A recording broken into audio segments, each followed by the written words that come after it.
yang pertama. Baru-baru ni kecoh, ada pemimpin dia bentangkan statement mengejut pada 26 Julai lepas berkenaan dengan ordinan pembatalan darurat. So mungkin Tuan boleh ulas sikit tentang isu tersebut.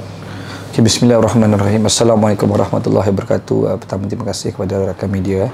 Apa yang saya nak sebut dekat sini tentang berkenaan ordinan darurat ni yang di mana tidak mendapat persetujuan daripada Yang di-Pertuan Agong. Kita ada dalam Akta Perlembagaan Undang-Undang yang kita kena lihat dan kena rujuk semula. Itu bukanlah bidang kita.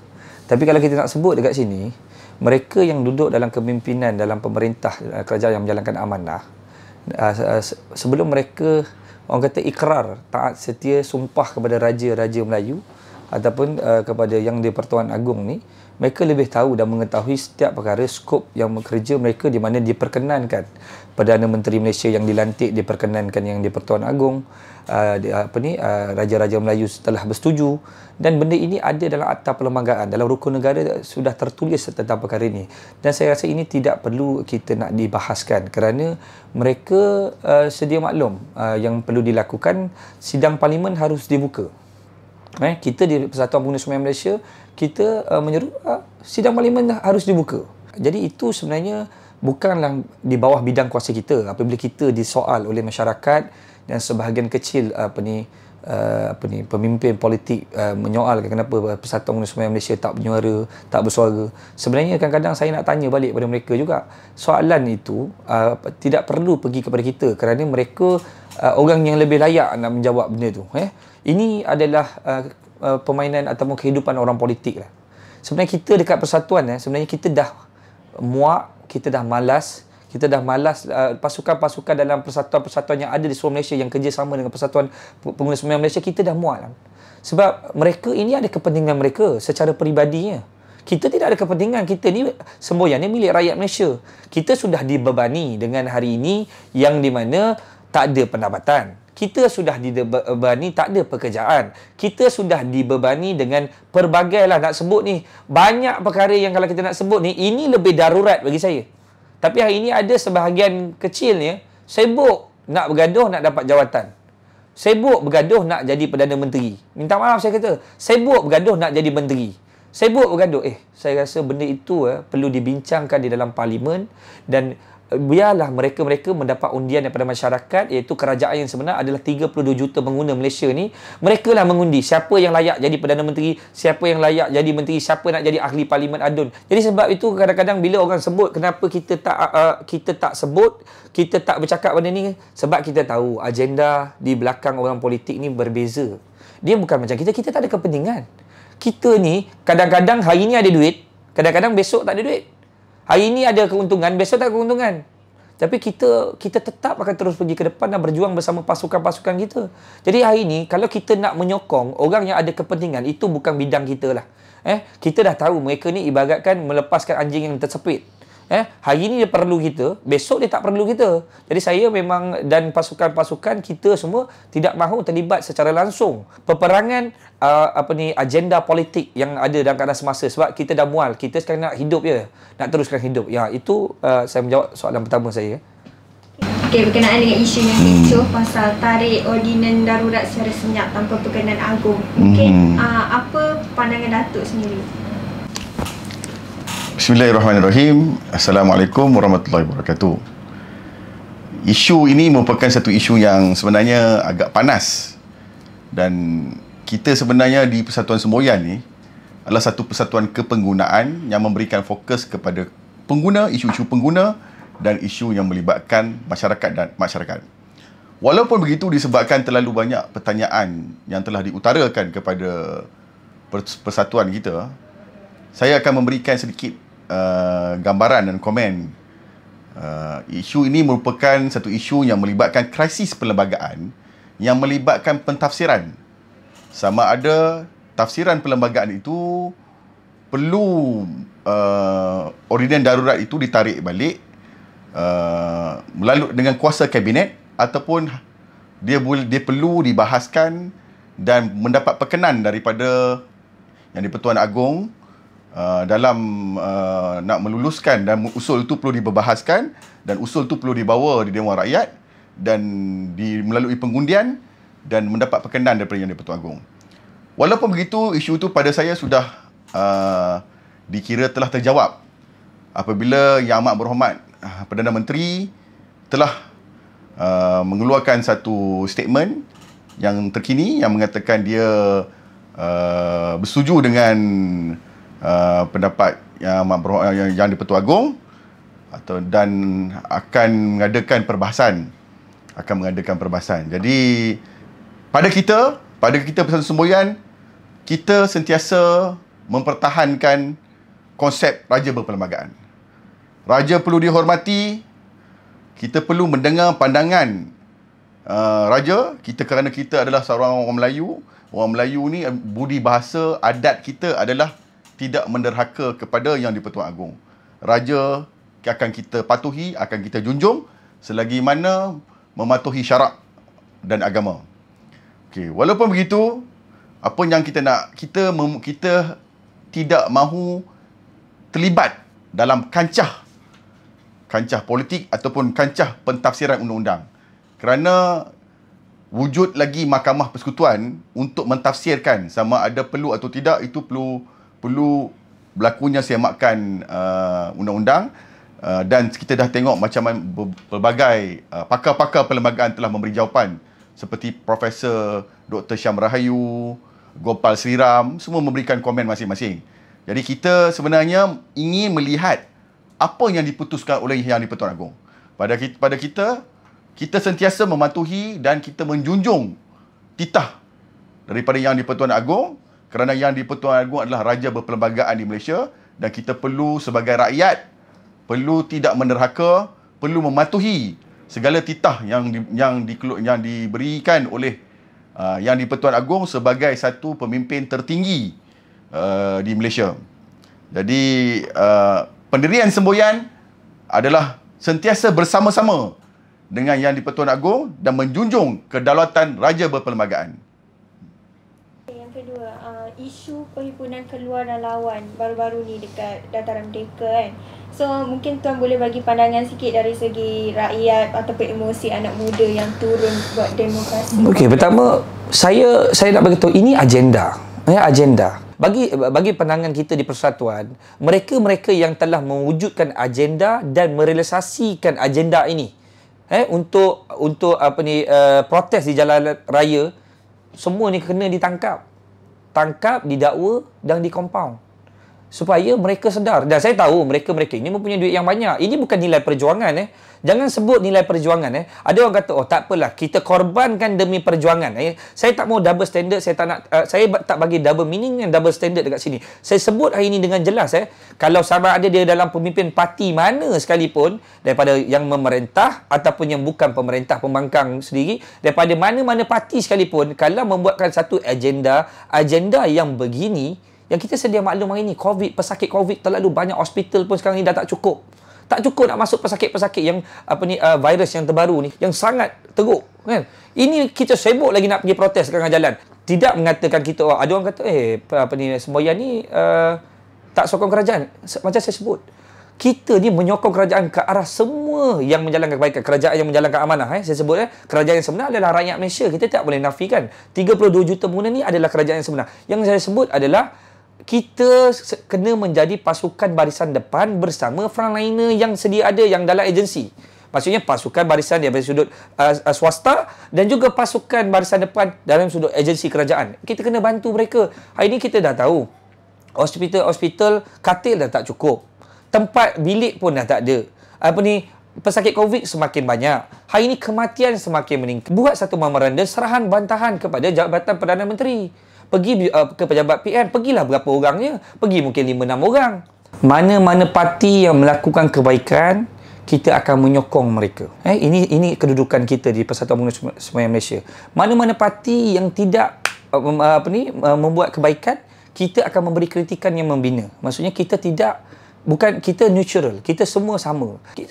Kita menyokong semua parti yang di mana membawa satu agenda yang baik demi negara. Sebab saya nampak mereka sekarang ni dah mula, saya jadi bingung. Contoh kita tengok macam protes ni. Apa sebab nak turun ke jalan sedangkan agendanya hanyalah untuk kedudukan? untuk nak dapat. Ini semua pemilihan untuk pilihan raya dibuka. Ini semua ibarat pemilihan raya nak dibuka, mendapat satu undian, diperkenankan yang di-Pertuan Agong, nanti dapatlah siapa nak jadi pemimpin. Dapat majoriti berapa dalam 222 ahli parlimen, majoriti siapa yang dapat, dia bertahan lawan-lawan diperkenankan, maka dialah menjadi Perdana Menteri. Perdana Menteri yang ini semua. Jadi benda-benda ni kita dah muat lah. Sebenarnya kita dah mual. Tapi macam mana pun kita nak mereka terus berjuang. Kalau mereka benar-benar ada agenda yang benar. Tapi agenda yang mereka nak bawa ni adalah tujuan untuk memburukkan lagi keadaan yang ada dekat negara kita. Kita sekarang ni, negara sekarang ni, semakin hari semakin menderita. Ini bukan perkara main-main ni. Hari ni kalau kita lihat sebelum ni, kita kebarkan bendera putih. Kita pernah syorkan dan kita menyokong tentang kibarkan bendera putih tujuan kalau untuk kekurangan makanan. Perlukan barangan kering di rumah. Ada katanya politik. Itu kadang-kadang saya pelik. Sebahagian kecil adun-adun ni dengan ahli parlimen ni keluar bila tahu? Bila mereka tahu mereka boleh mendapat tempat untuk kemenangan untuk pilihan raya. Itu je. Tapi ini waktu rakyat tengah susah tak ada pun. Agenda yang dibawa ke jalan raya pun bukannya agenda apa. Pasal Agung murka. Mereka ini ada agenda-agenda tertentu. Sebab tu kita di Persatuan Pengguna Semayang Malaysia jangan salah faham pada kita. Kita bukan tak nak sebut. Tapi kita dah muat. Okay, banyak lagi ni orang-orang susah menderita yang kena tengok. YB ada turun pandang pergi tengok. Ni saya cakap betul. Pergi tengok. Pergi tengok macam mana ada orang hidup rumahnya suami dah meninggal dunia tak ada. Pergi tengok. Mana wakil rakyat? Pergi tengok. Ini kadang-kadang yang buat kerja persatuan-persatuan yang kecil-kecil tu. Persatuan penduduk yang buat. Yang tak ada dana, yang tak ada duit, yang tak ada peruntukan. Kongsi-kongsi kadang-kadang gaji dia pun dia letak kat situ. Ini sebut ni.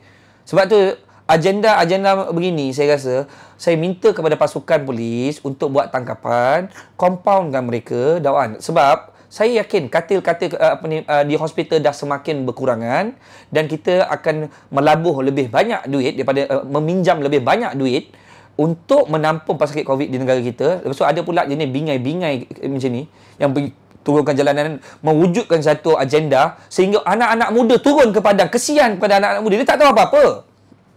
Anak-anak muda ini tidak tahu apa-apa. Dia begini, semua ada semangat.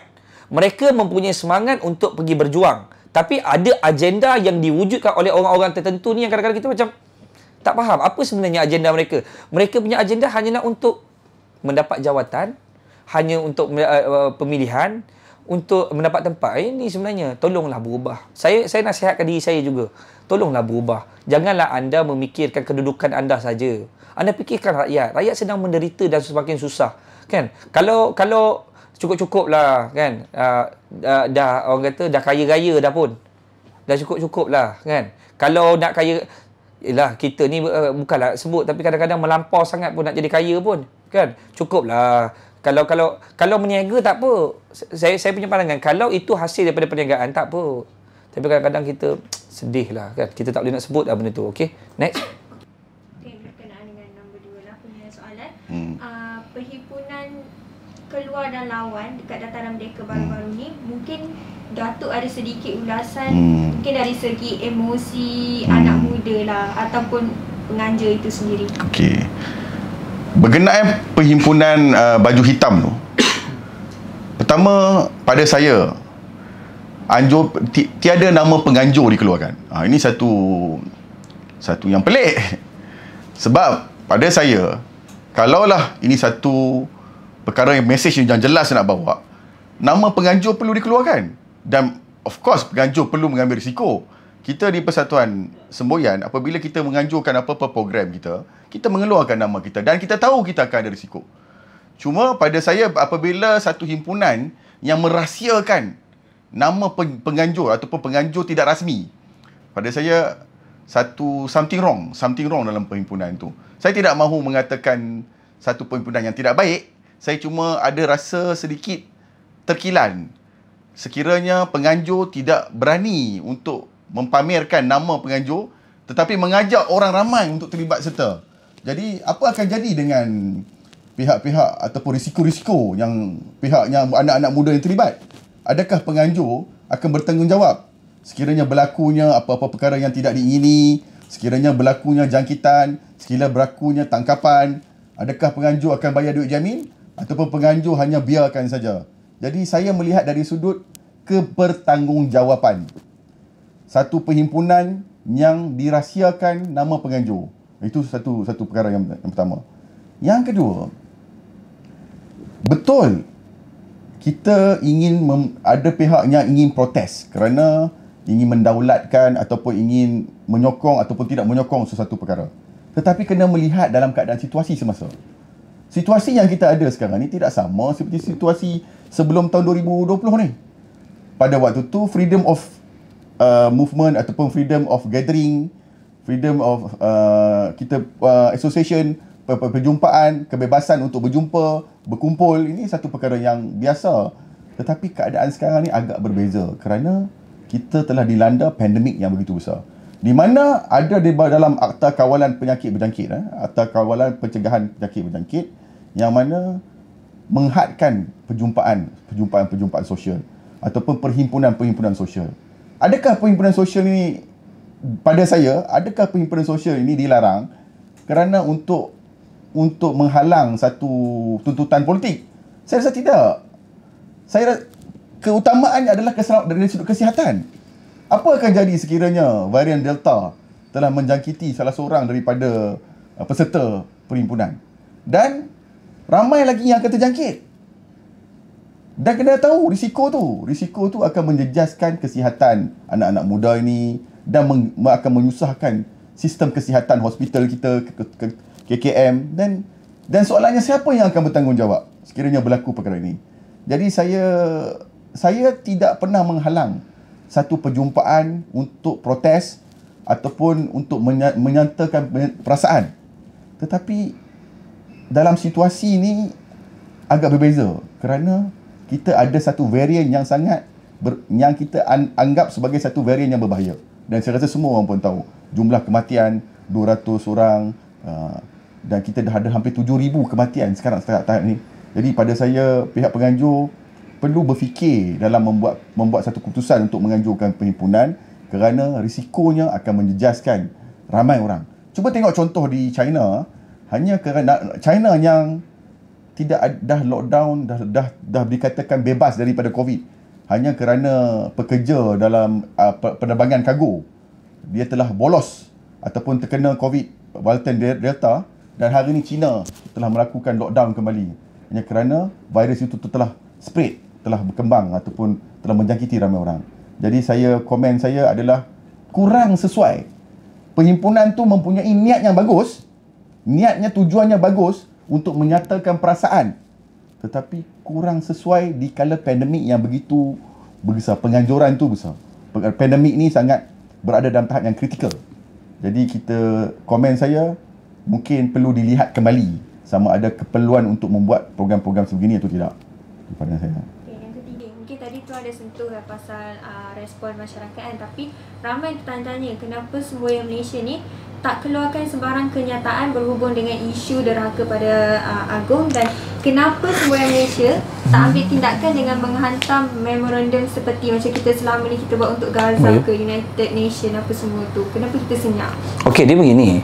Kita sangat menyokong ataupun kita sentiasa setia kepada raja-raja kita yang di Pertuan Agong. Tapi apabila kita bincang secara berpasukan, apabila kita tengok ini adalah ada agenda yang tersembunyi, adalah agenda politik.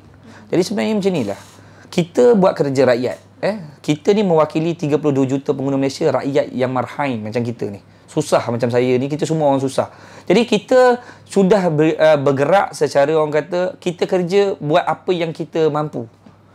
Tapi kerja-kerja untuk protes, contohnya tentang murka kepada yang di-Pertuan Agong, sebenarnya saya rasa itu kerja-kerja mereka-mereka yang nak berlawan lah. Yang pembangkang-pembangkang ni. Kita ada macam-macam kan pembangkang yang boleh. Tapi kalau kita nak pergi ke situ, itu bukan skop kerja kita. Sebab kita punya skop kerja sekiranya contohnya macam isu Palestin. Okey, kita akan menentang kezaliman. Tapi ini isu murka kepada yang di-Pertuan Agong. Jadi yang di-Pertuan Agong dia pasti ada orang kata vetonya terlalu kuat. Dan dia mempunyai rangkaian yang di mana pembangkang yang tidak berpuas hati, maka mereka lah buat memorandum untuk hantar kepada Jabatan Perdana Menteri. Tapi sekiranya benda itu mereka tidak lakukan, maka barulah menjadi tanggungjawab kita menerima aduan untuk pergi ke depan. Tapi macam inilah, kita tak nak masuk ke dalam perang yang bukan bidang kita. Sebab Sebab kita tahu orang overtake the mileage ni. Kan? Overtake the mileage. Sebab dia orang tak faham kedudukan kita di persatuan. Kita tak suka kepada publicity, tak suka pada mileage. Tapi kadang-kadang kita terpaksa keluar adalah kerana kita rasa kita dah bincang tak boleh, dah cuba berunding tak boleh, maka akhirnya barulah kita hebohkan benda ni sebab kita nampak daruratnya besar. Macam tu juga saya secara peribadi, saya tak nak sebut pasal lockdown ni. Tapi bila saya dah tak boleh tahan, aduan demi aduan yang saya terima, maka saya dah tak boleh tahan, baru saya sebut. Tapi sebenarnya tanggungjawab untuk menyebut ni siapa?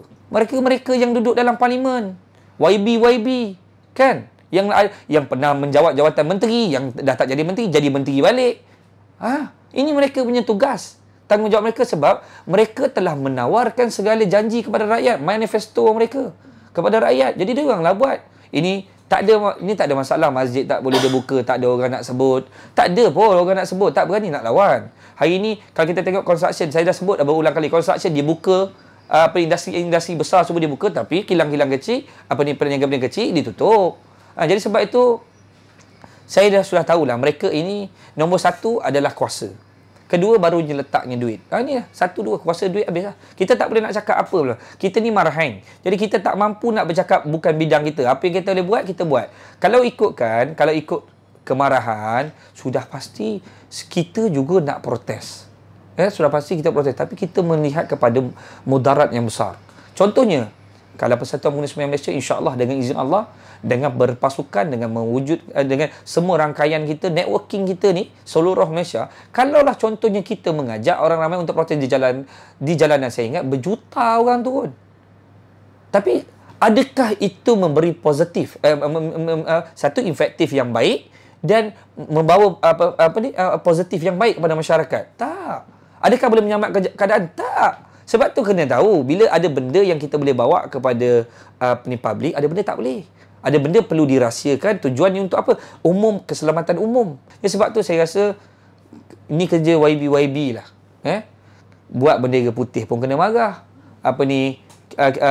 Kita tolong orang pun boleh kena compound. Jadi tak apalah, kerja-kerja yang kita anggap yang agung murka ni, serahkan kepada mereka-mereka yang dia turun protes ke tengah jalan kan. Kenapa dia tak turun pergi kepada pejabat Jabatan Perdana Menteri? Kan patutnya tak payah turun ramai-ramai, 10 orang cukup. Tunggu kat situ, jumpa dengan pasukan polis yang duduk kat situ, serah protes. Sudahlah, apa yang nak nyatakan dalam memorandum. Itu pandangan saya. Dia macam ni. Semboyan ni suaranya tidak sampai ke dalam parlimen. Kena faham tu. Kalau kita bising kat luar, kita hantar memorandum, ada orang nak dengar ke cakap kita ni? Tak ada orang nak dengar. Tapi kenapa kita kadang-kadang kita buat sampai yang terbaik walaupun kita tak ada kekuatan? Sebab kita rasa bila kita dah bising sangat, dia kata dah bising sangat dah semboyan ni, barulah dia nak pick up.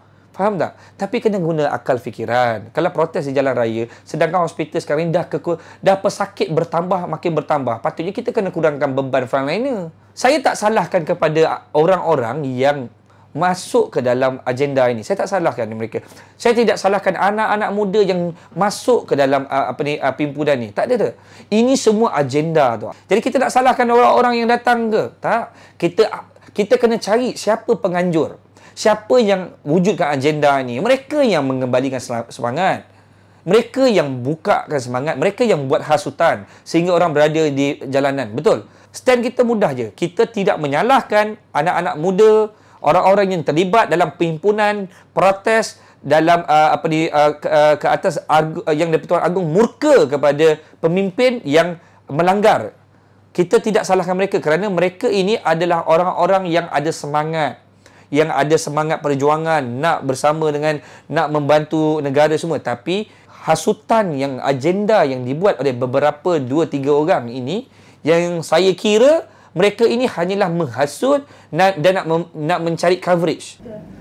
Ramai orang tanya kenapa semboyan sini tak keluarkan sebarang kenyataan bersuara berkenaan dengan isu derhaka kepada Agong, dan kat mana suara semboyan masa isu ni dengan pembangkang turun pergi parlimen nak tunjuk protes apa semua tu. Okey, sebenarnya ramai yang berprasangka bahawa kita tidak mahu terlibat dalam perkara ini. Sebenarnya tidak. Kita sedang melihat bagaimana kita yakin dengan kebijaksanaan Yang di-Pertuan Agong dalam mengendalikan perkara ini, krisis ini. Terbukti sekarang dengan kebijaksanaan Yang di-Pertuan Agong, Yang di-Pertuan Agong dapat mengendalikan tanpa ada sebarang provokasi, tanpa ada sebarang isu-isu jenayah, tanpa ada sebarang pergaduhan ataupun perhimpunan yang melibatkan kecederaan. Saya lihat Yang di-Pertuan Agong ni mempunyai kebijaksanaan yang tinggi, yang mana dia berjaya mengendalikan. Dia panggil Perdana Menteri, dia berbincang dengan Perdana Menteri. Itulah norma kita sebagai orang Sungai Melayu. Adalah kita berbincang. Kita tidak mahu sentimen ni ataupun statement yang kita keluarkan itu mendahului Yang di-Pertuan Agong. Dan kita yakin bahawa Yang di-Pertuan Agong mempunyai kebijaksanaan yang sendiri bagi mengendalikan kes ni, mengendalikan krisis perlembagaan ni. Buktinya jelas, yang mana hari ini statement yang terkini yang dikeluarkan oleh Yang Amat Berhormat Perdana Menteri Malaysia telah mengatakan bahawa dia telah berjumpa dengan Yang di-Pertuan Agong, dan Yang di-Pertuan Agong telah berbincang dengan Perdana Menteri, yang mana mereka akan adakan satu sesi parlimen. Dalam sesi parlimen itu dia akan buat vote for, akan usul undi percaya untuk mengira jumlah. Isunya adalah itu. Isunya adalah sebenarnya adalah isu sama ada Perdana Menteri sekarang ini mempunyai kelayakan menjadi Perdana Menteri atau tidak, berdasarkan jumlah berapa yang sokong dia, berapa yang tak sokong dia. Dan isu itu tidak mempunyai kaedah yang lain, melainkan perlu diselesaikan di dalam parlimen. Sebab kita tidak boleh menyelesaikan pengundian ni di dalam sosial media. Macam mana nak kira pengundian ni melalui sosial media? Kita tidak boleh membuat pengiraan ahli parlimen ni melalui jalanan, demonstrasi. Akhirnya kena balik ke parlimen. Di parlimen tu saja yang kita boleh buat kiraan sama ada pihak yang mana yang menyokong Yang Amat Berhormat Tan Sri Muhyiddin menjadi Perdana Menteri ataupun tidak. Jadi saya yakin dan ini memang terbukti bahawa Yang di-Pertuan Agong kita mempunyai kebijaksanaan dalam mengendalikan krisis politik ini dengan menggunakan saluran yang betul. Saluran yang agresif, saluran-saluran yang provokasi adalah satu perkara yang mendahului Yang di-Pertuan Agong. Kita perlu letakkan sedikit keyakinan bahawa Yang di-Pertuan Agong ini mempunyai kebijaksanaan, dan kita perlu meletakkan kebergantungan kepada beliau untuk menyelesaikan krisis politik dan krisis perlembagaan ini. Dan bukti yang jelas, stand kita adalah kita sentiasa bersama Raja mengikut konsep perlembagaan, dan kita percaya bahawa krisis ini akan dapat diselesaikan melalui parlimen, kerana kita adalah sebuah negara yang demokrasi berparlimen. Okey, last. Okey. Mungkin Tuan boleh ulaskan lagi dengan lebih detail lah. Apa gerakan semboyan ni yang sebenar? Which is kita fight tentang pengguna. Kenapa kita tak masuk campur hal politik? Okey, Persatuan Pengguna Sembahyang Malaysia kita di persatuan ni, pertama saya jelaskan sekali lagi, Persatuan Pengguna Sembahyang Malaysia ni milik rakyat Malaysia. Kita bergerak atas dasar aduan. Kita bergerak atas dasar apa yang orang datang buat komplain kepada kita, yang minta kita menyuarakan pandangan kita, pendapat kita, cadangan kita. Ini skop kita. Jadi kita hanya bersuara mengikut kepada aduan, dan kenapa aduan? Kerana adanya bukti dan ada yang melapor. Saya tidak boleh kita di persatuan tidak boleh menyuarakan satu-satu pendapat tanpa laporan. Sebab sekadar laporan di Facebook itu bukan laporan. Sekadar komen itu bukan satu laporan. Laporan ini dibuat secara bertulis, secara official. Jadi kalau tidak ada laporan, kita tidak akan bergerak. Kerana apa? Kita mahukan sumber maklumat yang tepat, bukti yang benar. Sebab kita macam polis jugalah. Kalau laporan tidak dibuat, macam mana kita nak pastikan kesahihan berita tersebut? Jadi kita insya-Allah bukanlah NGO yang kuat, bukanlah NGO yang begitu established, tapi kita mempunyai tim pasukan-pasukan yang bersama-sama di seluruh Malaysia yang benar-benar nak membela agama, negara dan bangsa, agama, bangsa dan negara. Ini tujuan kita, demi agama, bangsa dan negara. Ini tujuan kita. Tak kira mana-mana kaum, kita datang, kita sambut sesiapa saja yang datang untuk beraduan. Jadi, kenapa kita tidak campur urusan politik? Sebenarnya macam ni. Saya minta maaf kita punya background, kita orang perundangan dan perniagaan, dan kita konsultan punya orang. Jadi lebih kepada penasihat kecil-kecilan. Bukanlah orang yang hebat di luar. Tidak. Jangan salah faham. Kita tak nak campur urusan politik kerana itu bukan track kita. Tetapi sesiapa saja pemimpin dalam politik datang berjumpa dengan kita untuk minta cadangan ataupun memberi nasihat kepada kita, kita akan terbuka. Kita tidak mengatakan, mereka ziarah kita bagi nasihat pada dia. Tidak, saya tak nak sebut macam tu. Sesiapa yang datang ke sini, datang ke mana-mana pejabat kita di Persatuan Pengguna Sungai Malaysia, datang, kita akan terima dan alu-alukan. Dan kita menerima semua nasihat mereka dan cadangan dari mereka. Dan kemungkinan kalau 10 nasihat yang mereka bagi, kita cuma memberi 1 cadangan kepada mereka. Bermaksud, mereka lebih menasihati kita. Sebab kita ni bukan orang pandai. Cuma kita buat kerja berdasarkan pengalaman dan aduan. Jadi, kalau orang datang jumpa dengan kita boleh bagi nasihat sikit-sikit, kita bagilah. Kita boleh bagi cadangan sikit-sikit, bagilah. Kita boleh kongsi sikit-sikit, kita bagilah. Jadi, kenapa kita tak nak masuk campur urusan politik? Sebenarnya macam ni. Track politik ni satu track yang bukan bidang saya lah secara peribadi. Jadi, kita bergerak dengan semua pasukan kita, semua satu level. Maksudnya, kita tak letak, dia ni bawah, ni atas, tak ada. Kita, we are family. Jadi, dalam Persatuan Pengguna Sungai Malaysia, kita family. Jadi, kalau orang kata, kenapa kita tak nak masuk campur dalam urusan politik? Politik bukan kita punya track lah. Dan kita memang tidak akan masuk ke dalam dunia politik, tetapi we are open. Siapa-siapa sahaja boleh datang. Ini rumah semboyan ni adalah rumah kepada semua. Saya dah sebut. Ini media kena quote. Yang pertama, stage yang nombor 1 ini stage yang tertinggi. Apa dia? Pertama adalah kerajaan yang sebenar, iaitu rakyat Malaysia, 32 juta. That means kerajaan yang sebenar adalah kamu semua ni adalah number 1. Tanpa kamu, tiada pemerintah. Tanpa kamu, tidak wujudnya apa-apa sektor pun, organisasi ataupun hierarki di dalam kerajaan. Kerana apa? Tidak terwujud satu negara itu tanpa rakyat. Rakyat adalah kerajaan sebenar. That is number 1.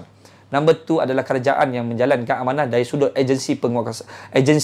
Agensi ni apa? Mereka-mereka yang bertugas berkhidmat untuk negara dan masyarakat dan keselamatan dalam negara ini, yang mengikut kepada di dalam rukun negara kita dan pelbagai undang-undang kita, iaitu siapa? Pasukan polis, immigration, semua ni. Ini duduk yang nombor 2.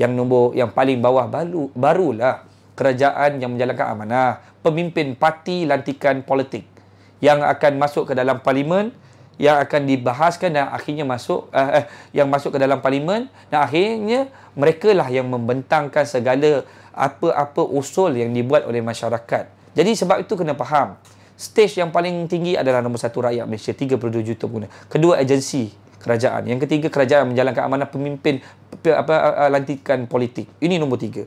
Jadi sebab tu sekarang ni di Malaysia dia jadi terbalik. Ini letak nombor 1, ini letak nombor 2, ADST nombor 2. Yang ni letak nombor 3. Terbalik. Sebab apa? Kerana ada sebahagian kecil mereka yang tidak sedar diri, kedudukan anda, tempat anda dipilih oleh rakyat. Jadi sebenarnya siapa yang bayar gaji mereka adalah rakyat Malaysia. Sebab itu, jangan ketepikan rakyat Malaysia. Jangan menidakkan rakyat Malaysia. Jangan tidak benarkan rakyat Malaysia bersuara. Kecuali fitnah. Kecuali kata-kata yang fitnah, menuduh dan sebagainya. Tapi kalau kata-kata yang memberi kritikan meninggal, bukalah pintu sebesar-besar luas untuk memberi masuk persatuan-persatuan NGO yang bertungkus lumus di luar sini, yang betul-betul nak membela agama, bangsa dan negara. Jadi itu saja daripada saya. Apa pun saya minta supaya semua fahami, kita kalau nak cerita soal perjuangan ini, macam mana sekalipun, kita kena balik kepada rukun negara. Dan kita kena balik kepada perlembagaan. Jadi sebab tu saya bagi tahu kepada kerajaan, tolonglah, janganlah buat kerja, kerajaan yang menjalankan amanah, jangan buat kerja berdasar kepada ikut suka hati awak. Kan? Awak tengok keadaan yang sebenar ni. Orang dah susah sangat ni. Jadi itu pandangan peribadi saya. Allahu'alam, wabillahi taufiq wal hidayah. Wassalamualaikum warahmatullahi wabarakatuh. Mungkin Datuk cuma boleh pertegaskan lagi apa gerakan semboyan yang sebenar. Kenapa orang ramai kenapa tak masuk campur hal politik apa semua. Okey. Ya, kita apa? Sahabat-sahabat, saudara-saudara Salsa Malaysia yang ada, kita kena jelas bahawa kita adalah satu persatuan kepenggunaan yang mana kita membela masyarakat dan kita memilih jalan kita, perjalanan kita, wadah perjuangan kita adalah satu entiti ataupun platform yang tidak mempunyai kaitan dengan politik. Kita tidak mahu terlibat dalam kancah pemilihan ataupun kancah perebutan kuasa. Dan sebenarnya kita secara jujurnya bosan dengan perebutan kuasa, perebutan nak menjadi kepimpinan. Kerana pada kita, isu yang sebenar yang kita pilih adalah bagaimana menyelesaikan masalah rakyat. Bagaimana menyelesaikan masalah masyarakat. Bagaimana mencari solusi terhadap kesusahan yang dihadapi oleh masyarakat, khususnya pengguna di Malaysia. Biarlah, saya tidak mahu mengkritik mana-mana pihak. Mungkin orang politik ni dia mempunyai ketabahan yang luar biasa lah, kerana mampu untuk bertahan dalam krisis, dalam jatuh menjatuhkan, dan kita tidak berminat lah perkara tu.